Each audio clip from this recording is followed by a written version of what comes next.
জল্লাদ থামো থামো। ওই যে দেখা যায় দ্রুত বেগে একটা ঘোড়া আইতেছে, একটু অপেক্ষা করো। ওই যে দ্রুত বেগে একটা ঘোড়া আইতেছে, অপেক্ষা করো অপেক্ষা করো। সাথে সাথে দেখা গেল চোখের পলকে ঘোড়াটা নিয়ে যুবক একদম আদালতের ভিতরে ঢুকে পড়লো। যুবক ঢুকে বলতেছে, আমিরুল মুমিনিন, আমার ভাই আবু যরকে ফাঁসি থেকে নামান, আমারে আপনারা ফাঁসিতে ঝুলাইয়া দেন। মাঝখানে আমার জিন পুষ্টা ভেঙে গেছিল, ঘোড়ার জিন পুষ্টা ভেঙে যাওয়ার সময় একটু নষ্ট হয়েছে। আমি মাপ চাই মদিনার মানুষের কাছে, মদিনার মানুষের কাছে মাপ চাই। আমার ভাই আবু যরকে নামায় দেন, আমারে ফাঁসি দিয়ে দেন। এখন তো সবাই আরো আশ্চর্য হয়ে গেল, ফাঁসির আসামি আবার বাড়ি থেকে ফেরত আয় কেমনে? অনেকেই মনে করেছে দুকা দিয়া গেছে, আর আসবে না। কিন্তু যেই ফাঁসির আসামি বাড়িতে যাওয়ার পর আবার ফেরত আইতে পারে, এর ভিতরে আল্লাহর কেমন ভয়, এটা এখন মদিনার মানুষের বুঝ হয়ে গেছে। আল্লাহু আকবার জোরে কও। এখন তো সবাই বুঝে গেছে, না রে, এই যুবক তো ইচ্ছা করে খুন করতে পারে না, যেই যুবক বাড়ি যাওয়ার পরে আবার ফেরত আইতে পারে, এই ফাঁসির আসামি তো ইচ্ছা করে কাউরে মারতে পারে না। অতএব সে যা কইছে আমি ইচ্ছা করে মারি নাই, কথাটা ঠিক। এটা কিন্তু মদিনার সব মানুষে বুঝিলাইছে, খালি মদিনার মানুষে বুঝছে না, হযরত উমরও বুঝিলাইছে। আল্লাহু আকবার জোরে কও। একজন যুবক মদিনা শরীফে আসবে, খলিফাতুল মুসলিমিন আমিরুল মুমিনিন হযরত ওমর ফারুক রাদিয়াল্লাহু তাআলা আনহুর জামানার ঘটনা। যুবক ঘোড়ার পিঠে সওয়ার হয়ে রওনা দিয়ে দিল। মদিনা শরীফের কাছাকাছি পৌঁছে যুবক বিশ্রাম নিল একটা খেজুর বাগানে।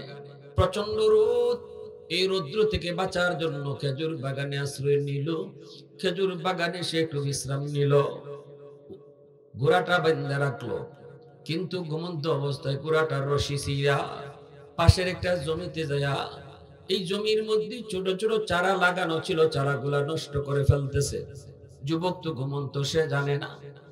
জমির মালিক জমি দেখার জন্য আসলো, আইসে দেখি তার লাগানো ছোট ছোট চারাগুলা এই ঘোড়াটায় সব শেষ করে ফেলছে, নষ্ট করে ফেলছে। মালিকের তো একটু মন খারাপ হবেই। মালিক একটা পাথরের টুকরা হাতে নিয়ে ওই ঘোড়ার দিকে ঢিল মারলো, মাথার মধ্যে পড়লো, মাথা ফাইটা রক্ত বের হয়ে ঘোড়াটা এখানে মইরা গেল। এইবার জমির মালিক টেনশনে পড়ে গেল, হায় আমি তো ঘোড়াটারে মেরেই ফেললাম, আমি তো বুঝি নাই ঘোড়াটা মরেই যাবে। হায় হায়, মাথার মধ্যে লাগলো, মাথা ফাইটা রক্ত বের হয়ে মরলো। বুড়া মানুষটা জমির মালিক। একটু পরে ওই যুবকের ঘুম ভাঙলো, ঘোড়া খুঁজতে খুঁজতে এসে দেখে তার ঘোড়ার লাশ। পাশে একটা বুড়া মানুষ আইসে কই, আমার ঘোড়াটারে কে মারলো? জমির মালিক কই, বাবা ঘোড়াটা তোমার? কয় হ্যাঁ। কেন মারছেন? আমার জমির এই চারাগুলা মাত্র লাগাইলাম, তোমার ঘোড়ায় সবগুলা চারা নষ্ট করে ফেলেছে, এজন্য আমি রাগ করে একটু গুসা হয়ে একটা ঢিল মারছি রে বাজান। আমি বুঝি নাই তার মাথাটা ফেটে যাবে আর রক্ত শূন্য হয়ে ঘোড়াটা মরে যাবে, এটা বুঝতে পারি নেই। বাবা একটু বোঝার চেষ্টা করো, আমি মারবার জানে মারার নিয়তে কিন্তু ঢিল মারি নেই, আমি তো একটু গুসা করে রাগ করে মারছি। এই কথা বলতে যুবকের একটু গুসা উঠে গেছি। যুবক কয়, আমি এখন মদিনা যাইব কেমনে? তুমি যে আমার এই বাহনটারে মেরে ফেলেছো, এখন আমি মদিনা যাবো কেমন করে? এই কাজটাকে তুমি ঠিক করছো। ওই এই বুড়া মানুষটারে সে একটা ঘুষি মারছে, ঘুষি মারতে এই বুড়া মানুষটা পিছন দিক দিয়ে পড়ে গেছে, পড়তেই তার মাথাটা পড়ছে একটা পাথরে, পাথর পড়তে বুড়া মানুষটার মাথাটাও ফাইটে গেছে। এই মাথা ফাইটে রক্ত বের হওয়া শুরু হয়েছে, রক্ত শূন্য হয়ে এই বৃদ্ধ মানুষটাও এখানে মরে গেছে। এখন তো যুবক অবাক, হায় আমি তো মারা হত্যা করার জন্য এরকম আঘাত করি নাই, জানে মারার লাগে তো আমি মারি নেই। হায় হায়, আমি এটা কি করলাম? আমি তো এখন খুনি হয়ে গেলাম, আমি তো মানুষের খুনি হয়ে গেলাম, আল্লাহর আদালতে আমি খুনি হয়ে দাঁড়াবো না গো না, আমি আল্লাহর আদালতে খুনি হয়ে দাঁড়াইতে পারবো না। না না না, হায় আমি কি করলাম? ও মালিক আমি কি করলাম? আমি তো ইচ্ছা করে মারি নাই, আমি তো ইচ্ছা করে তারে মারি নাই, কিন্তু হয়ে তো গেছে, খুন তো হয়ে গেছে। যুবক মনে মনে কয়, আমি উমরের আদালতে নিজে নিজেই ধরা দিয়া দিব। তবু আল্লাহর আদালতে আমি আসামি হইতে রাজি না। আল্লাহু আকবার জোরে কও। দুনিয়ার আদালতে আমার বিচার যা হয় হোক। তার দিলের ভিতরে ছিল আল্লাহর ভয়, দিলের ভিতরে ছিল তাকওয়া, ঠিক কিনা জোরে কও। আমাদের জমানায় মানুষ খুন করার পরে আর আসামি খুঁজে পাওয়া যায় না, লাশ পড়ে রয়েছে, কে মারছে খবর নাই, বরং দেখা যায় যে মারছে হে আরো কান্দে, ঠিক না? যে মারছে হে আরো কান্দে, যে মারছে হে গে উল্টা আরো মামলা করে। আমার বাতিজারে কেডা মারি লিছে, আমার সাসারে কেডা মারি লিছে, হে উল্টা মামলা করে বাঁচবার লাগি। আমাদের দেশে আসামিরে ধরবার লাগি বিদেশি কুত্তা লাগে, ঠিক না নি? হ্যাঁ, কারণ আমরা দিলের ভিতরে আল্লাহর ভয় বেশি, তো এজন্য আমরা তো খালি ফাঁক ফুক খুঁজি কেমনে বাঁচা যায়। আল্লাহর আদালতের ডর নেই। আমি দুনিয়ার আদালতে বাচ্চা, আল্লাহর আদালতের আসামি হইতেছি। দুনিয়ার আদালত ছোট, আল্লাহর আদালত ছোট। দুনিয়ার আদালত ছোট, আল্লাহর আদালত বড়। দুনিয়ার আদালতে কোন রকম মামলা ডিসমিস করা যায়, কিন্তু আল্লাহর আদালতে আল্লাহরে ঘুষ দেওয়ার সিস্টেম আসেনি। দুনিয়ার জজ সাহেবরে ফোন ফান দিয়া খালাস লওয়া যায়। মিনিস্টারে যদি জজ সাহেবরে ফোন দেলায়, আসামি তো আমার বাতিজার করে হালার করে দুলাভাই, তুই দেখবেন জজ সাহেবের পেট গরম হয়ে গেছে, আসামিরে খালাস দিয়া লাই। বাংলাদেশে এই রম জজ আছে, একটা বোয়াল মাছ খাওয়াইলে আসামিরে খালাস করে দিলাইব, ঠিক কিনা জোরে কর। কিন্তু আল্লাহরে মাধবপুরে কেউ বোয়াল মাছ দেওয়ার সুযোগ আছে? আল্লাহ এই মামলা ধরা খাইলিছি, নাও একটা বোয়াল মাছ খাও, এই সুযোগ আছে? তাহলে দুনিয়ার আদালত ছোট, আল্লাহর আদালত বড়, ঠিক কিনা জোরে বলেন। যে মানুষটার অন্তরে আল্লাহর ভয়, যার অন্তরে আল্লাহর ভয়, যার অন্তরে তাকওয়া আছে, ওই যে তাকওয়ার কথাটা আল্লাহ বললেন, তাকওয়ার গুণে মানুষ আল্লাহর ওলি হয়। এই তাকওয়া যার অন্তরে আছে, সে কোনোদিন অন্যায় কইরা, অপরাধ কইরা, মানুষের চোখে ফাঁকি দিয়া কোনোদিন অন্যায় করতো না, মানুষের চোখে ফাঁকি দিয়া কোনোদিন অপরাধ করতো না। কারণ তার দিলের ভিতরে আল্লাহর ভয়। কেউ না দেখলেও দেখেন কে? আরো জোরে। আমার বাইরা বন্ধুরা, যুবক, এই যুবক তো পারতো এখান থেকে বাঁচতো, যদি বাইকে যাইতো গা তাহলে তারা কে পাইতো? কেউ তো এখানে নাই। সে যে এই বৃদ্ধ মানুষটারে খুন করেছে কেউ দেখে নাই, কেউ শুনেও নাই। সুযোগ ছিল তার এখান থেকে বেগে যাওয়ার, সুযোগ ছিল এখান থেকে পলানোর, পলায় গেলে কেউ তারে পাইতো না। এই বুড়া মানুষটার আত্মীয় স্বজন, বুড়া মানুষটার ছেলে ফেলে যদি আইতো, আইয়া শুধু লাশটা পাইতো, খুনিরে পাইতো না, ঠিক না জোরে কোন। কিন্তু এই যুবক মনে মনে চিন্তা করলো, আমি যে খুন করছি কেউ না দেখলো, দেখছেন কে? আরো জোরে বলে। রাতের অন্ধকারে আমি মানুষের চোখে ফাঁকি দিয়ে অন্যায় করলাম, কিন্তু দেখেন কে? পানির নিচে গিয়েও যদি অন্যায় করি, দেখেন কে? দরজা বন্ধ করে অন্যায় করলে দেখুন কে? পিসাবের চোখে ফাঁকি দেওয়া যায়, আল্লাহর চোখে ফাঁকি দেওয়া যায় না। বাপ মার চোখে ফাঁকি দেওয়া যায়, আল্লাহর চোখে ফাঁকি দেওয়া যায় না। পুলিশের চোখে ফাঁকি দেওয়া যায়, আল্লাহর চোখে ফাঁকি দেওয়া যায় না। এর নাম হলো তাকওয়া, এর নাম হলো আল্লাহর ভয়। এই তাকওয়ার গুণ মানুষকে আল্লাহর ওলি বানায় দেয়। তাকওয়ার গুণ মানুষকে চরিত্রবান বানায় দেয়। তাকওয়ার গুণ মানুষকে সত্যিকারের মানুষ বানায় দেয়, ঠিক কিনা জোরে বলে। যুবক, না না আমি যাব না, লাশের পাশে দাঁড়ায় থাকবো। এই লাশের খোঁজ নেওয়ার জন্য, মানুষটার খোঁজ নেওয়ার জন্য কেউ না কেউ তো আসবে গো। আসলে পরে আমি নিজে নিজেই ধরা দেব। মদিনায় উমরের আদালতে উচিত বিচার হয়, ন্যায় বিচার হয়। আমি বলবো আমি ইচ্ছা করে মারি নেই, আমি বলবো আমি ইচ্ছা করে খুন করি নেই। এরপরেও যে বিচার হয় এই বিচার আমি মানব। মালিক তুমি তো দেখছো আমি ইচ্ছা করে মারছি না, অনিচ্ছায় খুন হইছে। আল্লাহ, উমর যদি না বুঝে তুমি তো বুঝবাই। যদিও উমরের আদালতে আমার বিচার হয় ফাঁসি হোক, আমি তাতেও রাজি আছি, কিন্তু তোমার আদালতে বাঁচতে চাই। আল্লাহু আকবার জোরে। সন্ধ্যার সময় এই বুড়া মানুষটার দুইটা ছেলে আসছে বাবার খুঁজে। আইসা তারে দেখে বাবার লাশ, লাশের পাশে একটা যুবক দাঁড়ায় রইছে। আমার বাবারে কে মারছে? যুবক কই আমি। কেমনে কেন? কয় বাবা ভাইরে আমি ইচ্ছা করে মারি নাই, এই সে ঘটনা। কিন্তু দুই ছেলে, বাবার হত্যাকারী, বাবার খুনি এখানে পাশে বসা। বাবার খুনিরে তারা ধরছে, কই ইচ্ছে করে মারছু না অনিচ্ছায় মারছু এটা পরে, আগে উমরের আদালতে চলো, উমরের আদালতে চলো। সে বলতেছে হ আমিও উমরের আদালতে যেতে চাই, আমাকে উমরের আদালতে নিয়ে চলো। খলিফাতুল মুসলিমিন যে বিচার করবে এই বিচারে আমি রাজি আছি। আমি আল্লাহরে ডরাই, আমি আল্লাহর বিচারে বড় ভয় পাই। চলে আসলেন মদিনার আদালতে খলিফাতুল মুসলিমিন ওমর, তিনি বিচারকের আসনে বসলেন। মামলা বাদী হলো দুই ভাই, এই দুই ভাই তারা বাদী হলো বাবার খুনের পক্ষে ওই যুবকের বিরুদ্ধে। যখনই তারা মামলা দায়ের করলো, হযরত ওমর বলতেছেন, যুবক তুমি কি তাদের আব্বারে খুন করছো? যুবক কয়, হ আমি খুন করেছি, কিন্তু জাহাপনা আমি ইচ্ছা করে খুন করি নাই, আমি বুঝি নাই এই লোকটা মারা যাবে, একদম মেরে ফেলার জন্য আমি ঘুষিটা দেই নাই, গুসায় ঘুষিটা দিছিলাম, কিন্তু হঠাৎ অ্যাক্সিডেন্ট ঘটে গেল, উনি মাটিতে পড়লো, মাথাটা পড়েছে একটা পাথরে, যার কারণে মাথাটা ফেটে রক্ত বের হয়ে মারা গেছে।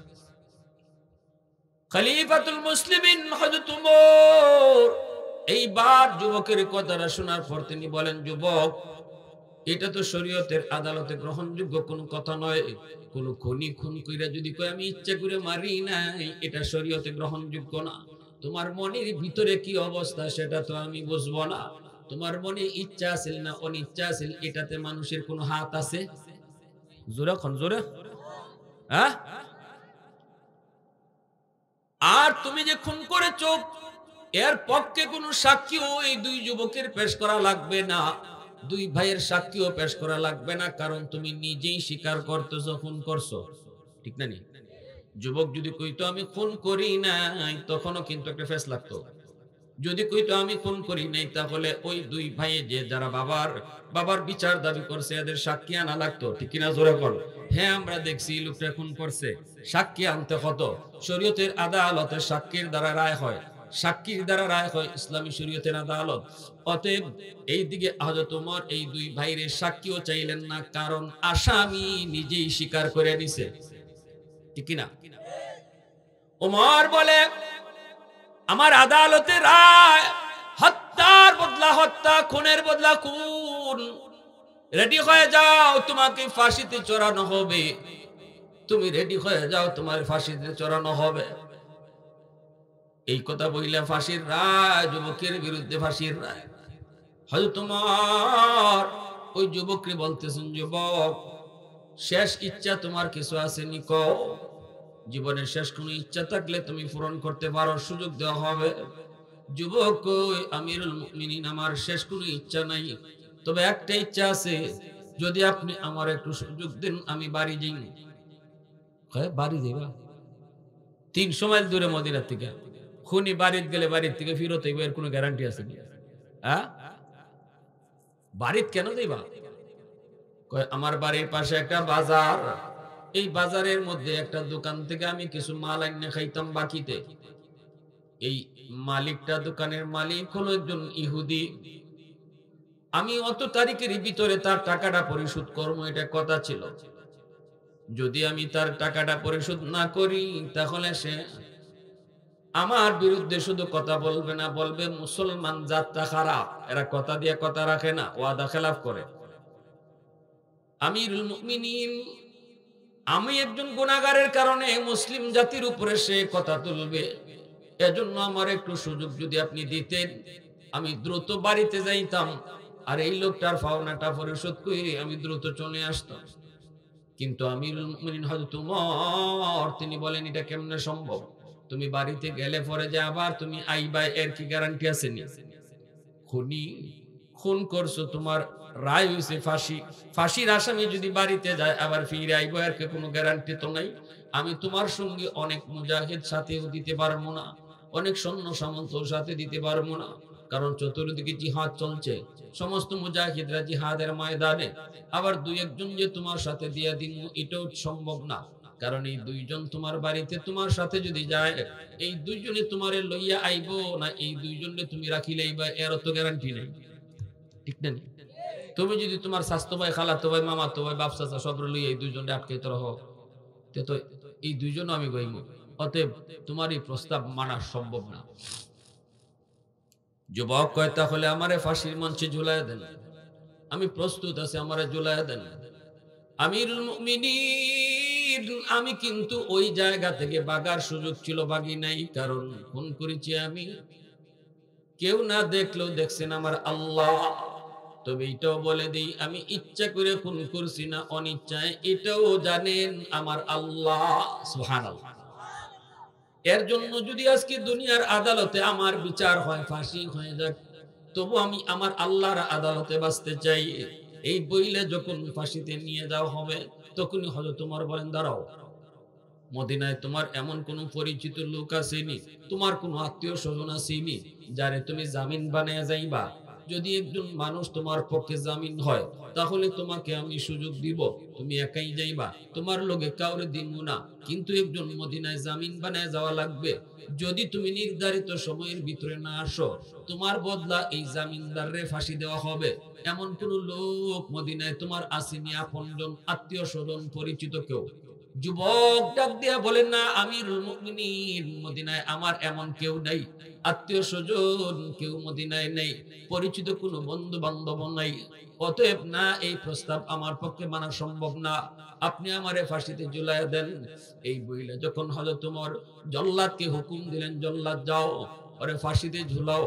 জল্লাদ ধৈরে ধৈরে যখন ফাঁসিতে নিয়ে ঝুলাইয়া দিবে, তখনই ওই হাউস থেকে নবীর একজন সাহাবী হাত বাড়ায় কয়, এরে জল্লাদ থামো, আমি আমার এই ভাইয়ের পক্ষে জামিন হইলাম। কে কে সেই নবীর সাহাবী? নবীজির এই সাহাবীর নাম হলো আবু যর গিফারি রাদিয়াল্লাহু তাআলা আনহু। অনেক বড় একজন জলিলুল কদর সাহাবী আবু যর গিফারি রাদিয়াল্লাহু তাআলা আনহু। ইনি দাঁড়ায় বলেন, আমি আমার ওই ভাইয়ের পক্ষে জামিন হইলাম, জামিন। মদিনার সব মানুষ আবু যরের দিকে তাকাইল। খলিফাতুল মুসলিমিন হযরত ওমর তিনিও তাকাইলেন। হযরত ওমর ডাক দেয়া বলতেছেন, আবু যর একটু ঘুষে ঘুষে কথা কও, একটু বুঝে শুনে তুমি জামিন হও। তুমি কি তারে চিনোনি? তোমার সাথে তার কোনো পরিচয় আছে নাকি? তুমি তারে আগেও চেনো না, পরেও চেনো না। এমন একজন মানুষের পক্ষে যার রায় হইছে ফাঁসি, এমন ফাঁসির একজন আসামির পক্ষে তুমি কখনো জামিন হয় না। আবু যর, তার সাথে তোমার কোনো আত্মীয়তা নাই, তার সাথে তোমার কোনো রক্তের সম্পর্ক নাই, এমন রিক্সে তুমি যাও না, যাও না, যাও না। কিন্তু আবু যর গিফারি রাদিয়াল্লাহু তাআলা আনহু বলেন, খলিফাতুল মুসলিমিন আমিরুল মুমিনিন, আমার ওই ভাইয়ের সাথে যদিও আমার রক্তের সম্পর্ক নাই গো, তবে ঈমানের সম্পর্ক আছে। আল্লাহু আকবার। রক্তের সম্পর্কের চেয়ে ঈমানের সম্পর্ক আল্লাহর কাছে বেশি দামি। রক্তের সম্পর্ক আল্লাহর কাছে কোনো সম্পর্কই না। যদি রক্তের সন্তান আল্লাহকে না মানে, সন্তানকে সন্তান বলা যায় না। এজন্যই তো নূহ নবীর সন্তান কেনান যখন নবীরে মানে নাই, আরে কেনান যখন পানিতে ডুববে মরে যায়, নূহ নবী কইছিলেন, আল্লাহ আমার সন্তান কেনান পানিতে ডুববে মরে যাইতেছে, তুমি না কইছিলা আমার পরিবারে তুমি বাঁচাইবা? আল্লাহ পাক রব্বুল আলামিন কয়, নূহ লাইসা মিন আহলিক, সে তোমার পরিবার নয়। কারণ যার অন্তরের মধ্যে ঈমান নাই, সে যদি নিজের রক্তের সন্তান হয়, আল্লাহ তারে পরিবার কইতে রাজি হয় না। মদিনার মানুষ, খলিফাতুল মুসলিমিন উমর, সবাই আবু যরের কথায় নীরব নিস্তব্ধ হয়ে গেল। কেউ কোনো জবাব দেয় না, কোনো কথা কয় না। আবু যর গিফারি যা বলেছেন সত্য বলেছেন, ঠিক বলেছেন। এইবার কি করা হবে? আবু যর গিফারিকে জামিন রাইখা এই যুবককে হযরত ওমর বিদায় দিলেন, ছুটি দিলেন। আগামী সপ্তাহে শুক্রবার, আগামী জুম্মাবার, জুম্মার আজান হওয়ার আগে আগে তুমি দ্রুত মদিনায় ফিরবা। যদি তুমি জুম্মার আজানের আগে আগে মদিনায় ফিরতে না পারো, তাহলে কিন্তু তোমার বদলা নবীর এত বড় একজন সাহাবী আবু যর গিফারিকে ফাঁসিতে ঝুলানো হবে। কারণ আবু যর তোমার পক্ষে জামিন হয়েছে। হযরতে আবু যর গিফারি খাদেমে খায়রুল বাশার, হযরতে আবু যর গিফারি খাদেমে খায়রুল বাশার, खिदमतों में जिंदगी भर ना बनाया अपना घर, खिदमतों में जिंदगी भर না বানায়া আপনা ঘর। আল্লাহু আকবার, জোরে কও। আবু যর গিফারি সাধারণ কোন সাহাবী নয় রে যুবক। নবীজির কাছে জিব্রাইল বসা। আবু যর গিফারি আসতেছেন। জিব্রাইল আমিন কয়, নবী গো, আপনার সাহাবী আবু যর আইতাছে। আল্লাহর নবী বলতেছেন, জিব্রাইল তুমি আমার আবু যরকে কেমনে চিনো? জিব্রাইল আমিন কয়, নবী গো, আমি জিব্রাইল একা শুধু আপনার সাহাবী আবু যরকে চিনি না, বরং আবু যর এত সম্মানী, আবু যরকে আকাশের সকল ফেরেশতারা চিনে। দুই গুণের কারণে। এক হলো আবু যর বেশি বেশি করে সূরা ইখলাস তেলাওয়াত করে। অবসর থাকলে কুল হুয়াল্লাহ সূরা বেশি বেশি পড়ে, কুল হুয়াল্লাহ সূরা বেশি বেশি পড়ে। সুযোগ পাইলেই কুল হুয়াল্লাহ সূরা পড়ে। এই কুল হুয়াল্লাহ সূরা হলো আল্লাহ পাকের পরিচিতি, আল্লাহ পাকের পরিচয়। এই সূরা বেশি বেশি পড়ার কারণে আল্লাহ তার মর্যাদা বাড়াইছে। দুই নাম্বার আরেকটা গুণ হলো আবু যর সব সময় নিজের ছোট মনে করে চলে, সব সময় নিজের ছোট মনে করে চলে। সামনে যেই আসে মনে করে সেই তার থেকে ছোট, সে তার থেকে ছোট, নিজের সব সময় ছোট মনে করে, সামনে যে তাকে তারে বড় মনে করে। এই গুণটার কারণে আবু যরের মর্যাদা আল্লাহ বাড়ায় দিছে। আর আমি আপনি মনে করি এখানে যারা আছে সবার মধ্যে আমি বড়, ঠিক না? আমার উপরে কথা কইতে পেটায় আমি বড়, আমি বড় বাপ, এটা মর্যাদা কমায়। আর আমি সবার ছোট, আমি কম বুঝি, সবাই বেশি বুঝে। এই এই চিন্তা চেতনা সম্মান বাড়ায় দেয়। আল্লাহু আকবার, জোরে বলেন। মান তাওয়াদা লিল্লাহ রাফাআহুল্লাহ। রাসূল কয়, যে যতটা বিনয়ী হয় আল্লাহ তার সম্মান তত বাড়ায় দেয়। এইবার আবু যর গিফারি জামিন যুবক দ্রুতগামী একটা ঘোড়ার পিঠে সওয়ার হইয়া নিজের বাড়ির উদ্দেশ্যে রওনা দিয়ে দিল। বাড়ি আইসা পৌঁছলো, মার কাছ থেকে বাবার কাছ থেকে কম কথায় কথা কইয়া বাজারে গেল।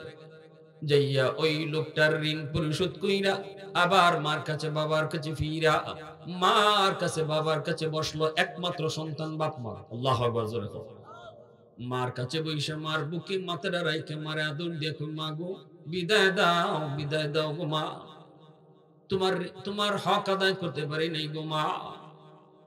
এটাই তোমার সন্তানের শেষ বিদায়, আর সন্তান কোনোদিন ফিরবে না। মা কই, বাবা কি কস? বুঝি না তো বাবা, কি কস তুই? কি হইছে তোর? কই যাইবে তুই? ছেলে কয়, মা, ওমরের আদালতে আমি একজন ফাঁসির আসামি। কস কি বাবা, কেন? কয়, মা, আমি খুনি। কিন্তু মা, বিশ্বাস করো, তোমার ছেলে ইচ্ছা করে খুন করে নাই। ও মা, তোমার ছেলে ইচ্ছা করে খুন করতেও পারে না, তুমি তো তোমার ছেলেকে চিনো গো মা, ভুলে একটা খুন হয়ে গেছে, এই হলো ঘটনা। এই কইয়া মারে যুবক কান্দায়, মা কান্দে, বাপে কান্দে, দুজন বাপ মায় কান্দতেছে। ছেলে বাপ মার চোখের পানি মুছতেছে, বলতেছে, মা তোমরা কান্দো না, আমি পারতাম গো মা ওই জায়গা থেকে ভাগতে। আমি যদি মাইরা এখান থেকে ভাগ্যে যাইতাম, আমার কেউ পাইতো না, বাড়িতেও চলে আসতে পারতাম, পাইতো না। কিন্তু মা গো, কেউ যদি নাও পায়, পাইব তো আল্লাহ। কারো কাছে যদি ধরা না পড়ি, ধরা তো খাইমু আল্লাহর কাছে, ঠিক কিনা? জোরে বলো। আল্লাহর কাছে ধরা থেকে তো বাঁচার কোনো উপায় নেই। একদিন না একদিন মালিকের দরবারে তো হাজির হওয়াই লাগবে। আমি ভাগ্যা ফানির নিচে থাকি আর জঙ্গলে গিয়া থাকি, আমি ঘরের কোনা থাকি আর মাটির নিচে থাকি, একদিন না একদিন মানুষের চোখে ফাঁকি দিল, পুলিশের হাত থেকে ধরা না পড়লো, আল্লাহর হাতে ধরা আসেনি না নাই? ও মা, বিদায় দাও, বিদায় দাও, কিয়ামতের ময়দানে হয়তো দেখা হবে গো মা, আল্লাহর আদালতে আমি বাঁচতে চাই। এই বইলা মারে বাবারে কান্দায়া যুবক মার চোখের পানি, বাবার চোখের পানিটা মুইসা মার হাতের এক লোকমা খানা খাইয়া, জীবনের শেষ খানাটা যুবক খাইয়া, মারে বাবারে জীবনের শেষ খানাটা নিজের হাতে খাওয়াইয়া যুবক মদিনার উদ্দেশ্যে রওনা দিয়ে দিল। ঘোড়ার পিঠে সওয়ার হয়ে দ্রুত আসতেছে। জুম্মার আজানের আগে আগে মদিনায় পৌঁছতে হবে। এইদিকে বাইরে আসতেছে দ্রুত, কিন্তু মাঝখানে ঘোড়ার জিন পুষ্টা ভেঙে গেছে। ঘোড়ার জিন পুষ্টা ভেঙে যাওয়ার কারণে আরেকটা ঘোড়ার জন্য তার অপেক্ষা করতে হয়েছে। এতে করে একটু সময় তার নষ্ট হয়ে গেছে, যার কারণে জুম্মার আগে আগে আইসা পৌঁছার কথা, পৌঁছতে পারে নাই। জুম্মার আজান হয়ে গেছে। মদিনার মানুষ সবাই আজান শোনার পরপরই ঘর থেকে বের হয়ে গেল। হায় রে, ওই খুনি ফাঁসির আসামি যুবক আইসেনি না না আল্লাহ জানে। যদি না আয়া থাকে তাহলে আমাদের সবচেয়ে প্রিয় নবীর সাহাবী আবু যর গিফারি, উমরের আদালতে তারে ফাঁসি দেওয়া হবে। মদিনার মানুষ সেটা মানতে পারে না, কোনোভাবেই মেনে নিতে পারে না। কারণ আবু যর মদিনার মানুষের বড় প্রিয় মানুষ, আল্লাহর যেমন প্রিয় মদিনার মানুষেরও প্রিয়। ছোট বড় নারী পুরুষ সবার বড় মায়ার আবু যর গিফারি। মদিনার মানুষ বের হইয়া দেখে ওই যুবক এখনো আসে নাই। উমরের আদালতে আবু যরের বিচার হয়ে যাবে। আজান হওয়া মাত্রই হযরত উমর এইবার তিনি পাঠায় দিলেন, জুম্মার নামাজ হলো, নামাজ হওয়ার পরও যুবক আইসে না। সাথে সাথে তিনি পুলিশ পাঠায় দিলেন, যাও আবু যরকে নিয়ে আসো। আবু যরের বাড়িতে পুলিশ এসে হাজির। আবু যর আসো উমরের আদালতে। আবু যর গিফারি খুশি খুশি ঘর থেকে বের হয়েছেন, সন্তানের কাছ থেকে বিদায় নিলেন, বিবির কাছ থেকে বিদায় নিলেন। সন্তানে কান্দে, বিবি কান্দে, মদিনার মানুষ সবাই কান্দে, কিন্তু আবু যর কান্দে না। আবু যরের মুখে তো হাসি। আবু যর কয়, যদি আজকে আমি উমরের আদালতে আমার ফাঁসি হয় অসুবিধা নাই, যদি আমি এই অবস্থায় ফাঁসি হয় কিয়ামতের ময়দানে আমার রাসূলের সাথে যখন আমার সাক্ষাৎ হবে, নবীর যে কইমু, নবী গো আমি আপনার একখান হাদিসের উপরে আমল করার কারণে আমার ফাঁসি হইছে। আল্লাহু আকবার। ওগো নবীজি, আমি ভুল করি নাই, আপনার জবানে শুনেছি আল মুসলিম আখুল মুসলিম, মুসলমান মুসলমানের ভাই।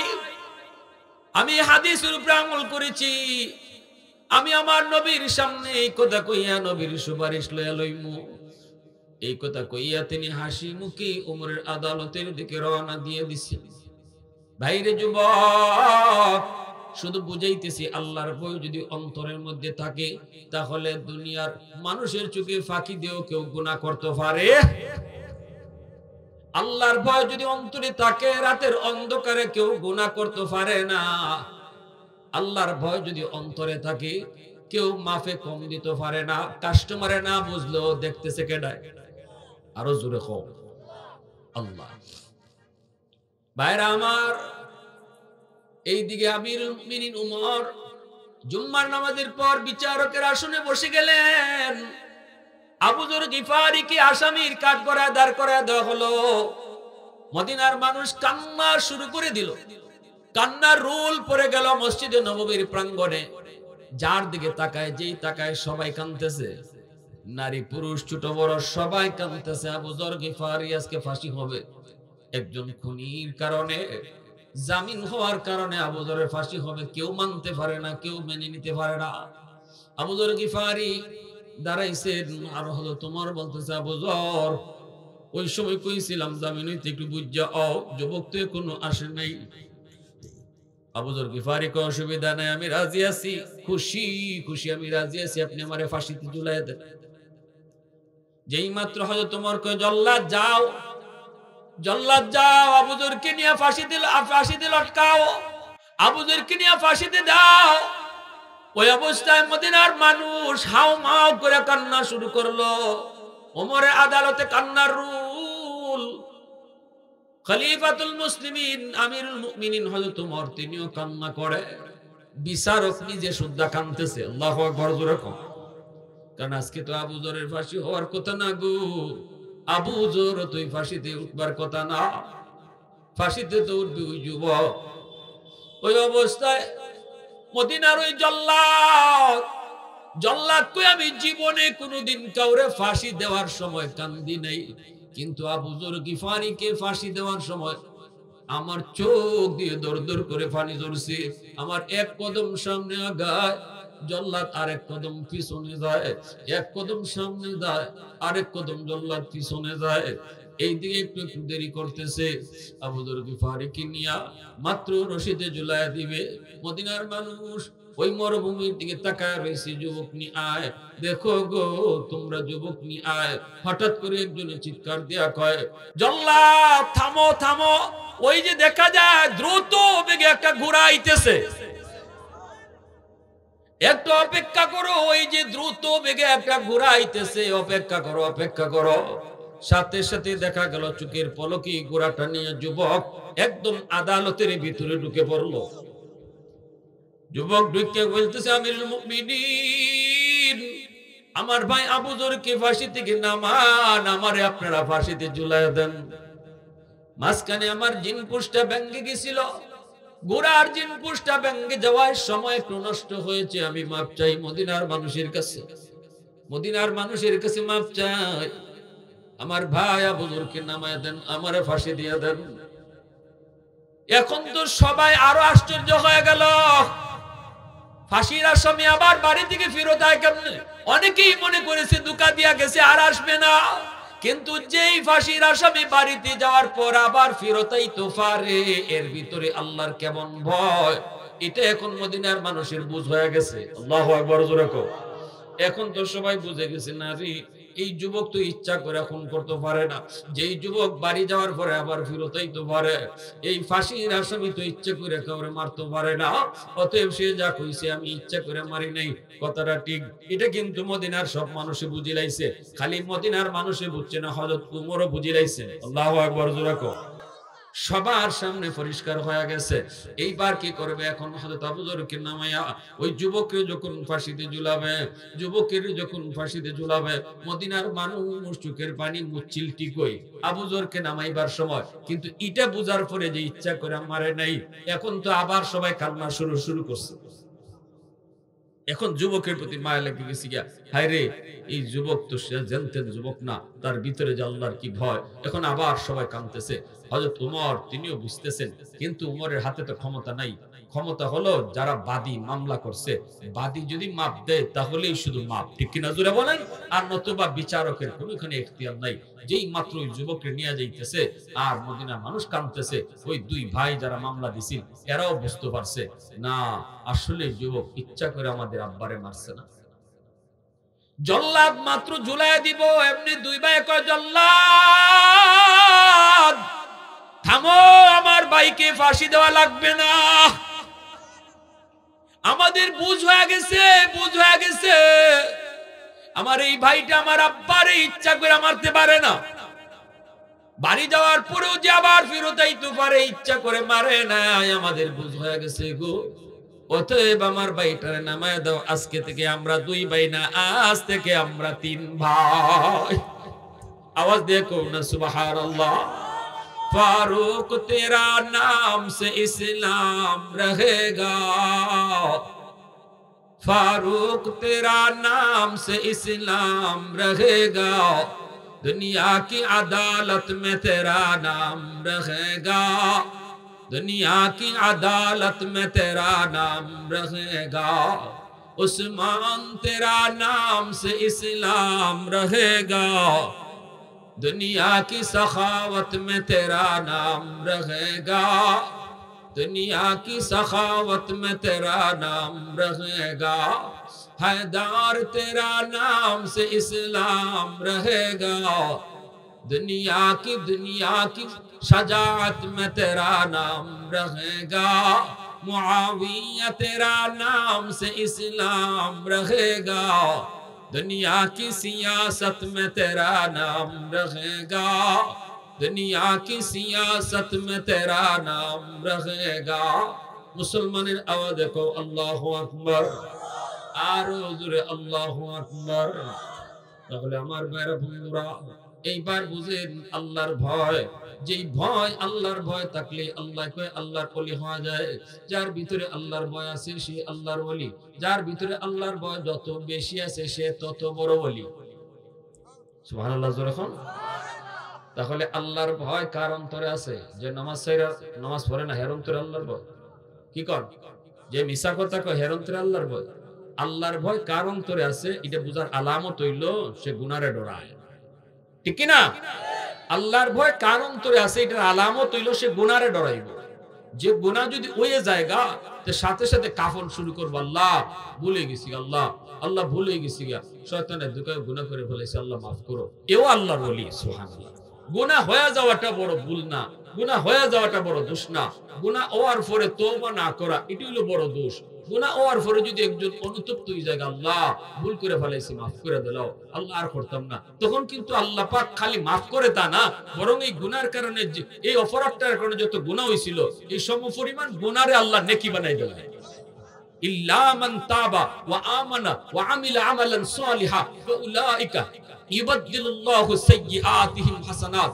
আল্লাহ পাক নিজে পরিষ্কার কোরআনে বলছে, তওবাকারী যখন তওবা করিলায় তখন গুনাহ তার যা ছিল এই সমপরিমাণ গুনাহ যদি পাহাড় পরিমাণ গুনাহ হয়, সাগর পরিমাণ গুনাহ হয়, আমি আল্লাহ তওবার খাতিরে সাগর পরিমাণ নেকি বানায় দেব। এজন্য তওবার এত বড় ফাওয়ার, তওবার দ্বারা মানুষ আল্লাহর ওলি নগদে হয়ে যায়, নগদ। আমরা এখানে যারা বইছি এই মুহূর্তে আমরা আল্লাহর ওলির দফতরে নাম লেখাইতাম পারবো যদি আমরা খালিস নিয়তে তওবা করিলাই, যে আল্লাহ জীবনে যা গুনাহ করছি আর করতাম না, দিল থেকে যদি কইলে আল্লাহ, এরপরে যদি শয়তান আপনার ধোঁকায় ফালাই দেয়, তাও কিন্তু আপনার তওবা এটা যে নষ্ট হয়ে গেছে তা না, তওবা এটা নষ্ট হয় না। আপনি এখন খালিস নিয়তে তওবা করেন, আল্লাহ আমি আর করতাম না, আর করতাম না, কর্ম ইচ্ছাটা না রাখা করতাম না, এরপরে যদি আপনারে কোনোদিন শয়তানের ধোঁকাত ফালাই দেয়, আপনার আগের তওবা নষ্ট হয় না, বরং ওই সময় আবার তওবা করবেন, আল্লাহ আবার মাফ করে দিবেন। এজন্য আল্লাহর নাম হলো তাওয়াব। আল্লাহর নাম তাওয়াব কেন? তাওয়াব শব্দের অর্থ হলো যিনি বারবার তওবারে কবুল করেন।